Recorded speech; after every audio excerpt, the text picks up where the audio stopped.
Hi guys, welcome back to the Tech Diary. This is my second channel. My main channel, Mark Ellis Reviews, is the one that is more edited and polished and all that sort of stuff. This one is, as the name suggests, just a bunch of diary entries where I talk about something that's on my mind tech-wise. And there's just one thing, obviously, on my mind this week, which is the iPhone 16e. So it's Thursday, the 20th of February, and yesterday, Tim Cook revealed the iPhone 16e, which is basically the successor to this, which is the iPhone SE. This is the one, if you remember, which has a physical home button, and unbelievably, I think it only came out in 2022 or something ridiculous.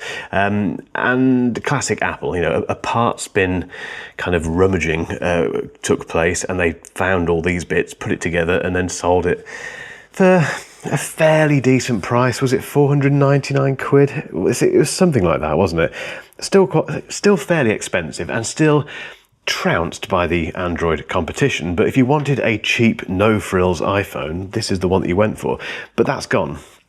And in its place, we have the iPhone 16e. Let's start with the pricing. So there's three storage tiers: 128 gig, 256 and 512, and they cost $599, $699 and $899 respectively. So it's still pretty expensive.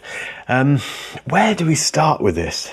I've not made a video about this phone on the main channel yet. I will do when I get it. I will do a proper review on that channel, but this is why I'm talking to you guys today, because I've written a whole thing about it as well. I'll put a link in the description to the website article that I've written about this, because it goes into a bit more detail on my thoughts about the iPhone 16e, but it's hard to know where to start. So I'm looking at a few notes here just to kind of prompt me. But so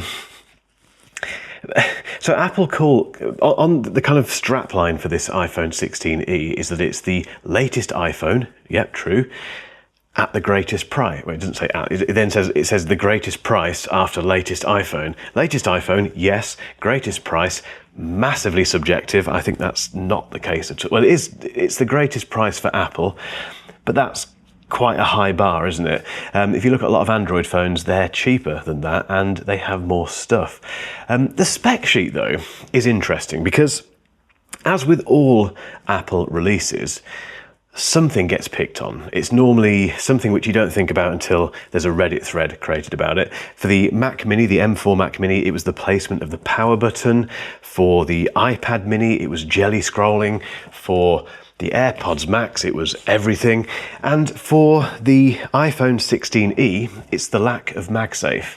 This phone does not have MagSafe, and that has annoyed a lot of people. Just do a little search for iPhone 16e, and I can guarantee most of the articles and Reddit threads and stuff will talk about the MagSafe thing. That's the main thing. But the specs, regardless of that, are quite interesting. I've got a very noisy floor. Apologies if you can hear that. So it's got a 6.1-inch OLED display with a 60 Hz refresh rate, obviously, at 1200 nits of peak brightness. It's got IP68 water resistance. It's got the A18 chip, which is the same one that goes into the iPhone 16, but it has one less graphics core than the iPhone 16. And that means it's compatible with Apple Intelligence. It's got a 48 megapixel single lens camera system with a 2x zoom, Face ID, the action button has come across. Oh, by the way, Face ID is housed in the notch rather than the dynamic island, or the monkey island, as I jokingly call it all the time on the main channel. What else? Up to 26 hours of battery life, fast charging, 50% in 40 minutes. And interestingly, it's got Apple's first ever modem. Its first ever modem chip, which is the C1. This is a big deal, but as a lot of people have spotted, Apple completely glossed over this. They just mentioned it very briefly, but apparently, and as you would guess, billions of dollars has been ploughed into this modem, this C1 chip development, and it means that they can start pulling away from Qualcomm, who is typically the supplier of modem chips for the iPhone. It's a big deal, but for some reason they are pulling back on the mention of it. I don't know why. Anyway, so it's got that, but it's what it doesn't have, which is interesting. So it doesn't have a high refresh rate display. It can't do, because the regular iPhone 16 doesn't have a high refresh rate display. And Apple has kind of painted itself into a display corner with this, where only the Pro and Pro Max iPhones have a 120 Hz display. But any Android phone you buy now, pretty much, I think it's every Android phone that you buy, has at least got a 90 hertz display.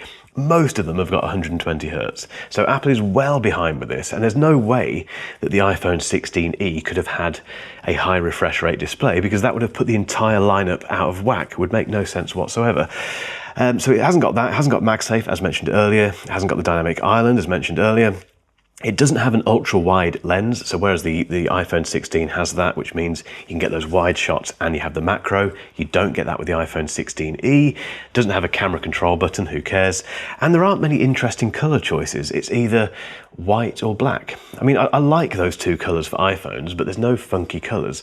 It's basically, I think I put this in my article, it's the I don't care about my iPhone. I just want an iPhone. It's for those people, basically. However, I also think it's for upgraders, if I can get the word out properly.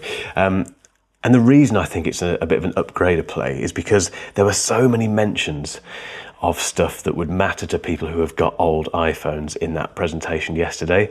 Stuff, things about iOS 18, a lot of stuff about Apple Intelligence, features that you can't get, for instance, or you couldn't get on this, and you can't get on the iPhone 8 series, for instance. What else? Just loads of stuff that was kind of aimed towards people who might want to upgrade from a very early iPhone.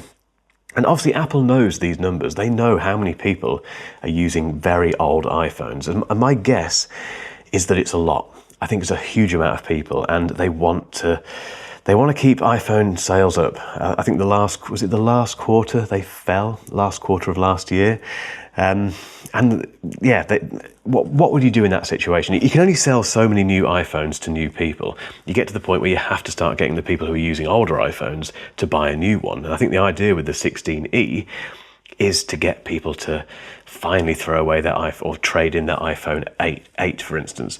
The other potential thing that's going on here is decoy pricing, where basically you have a product that is priced quite nicely, but it's hampered just enough. There's enough annoying things about it that make you look at the one above it and think, well, that one doesn't have those things, so I'll spend an extra $200 and go for that instead.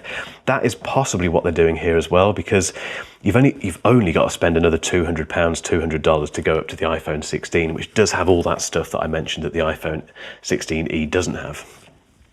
That's going on here as well, I think. And Apple are masters at decoy pricing. It's a very common practice that they kind of lean on. So my kind of final thoughts about the iPhone 16e at the moment is that it's too expensive. It is still too expensive. I've seen quite a few people on Reddit threads again, and within the comments section of my recent community post on YouTube, say that if it was £100, $100 less, that would have worked for a lot of people who wanted the SE to be updated.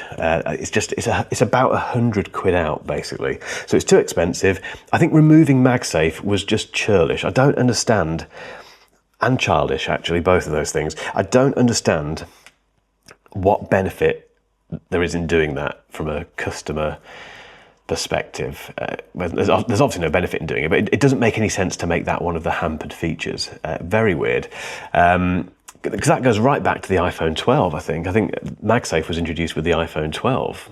It should be on the iPhone 16e. Apple Intelligence, I'm afraid, is not a selling point. It just is not a selling point at all. It's half-baked, it's unfinished, it's in beta.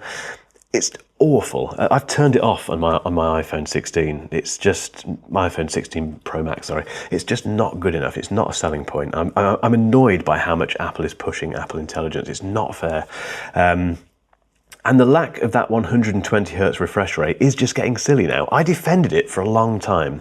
Can't do it anymore, I'm afraid. The more I use Android phones, the less I can defend Apple on that front. And the competition is just way, way too fierce. There's way too much competition.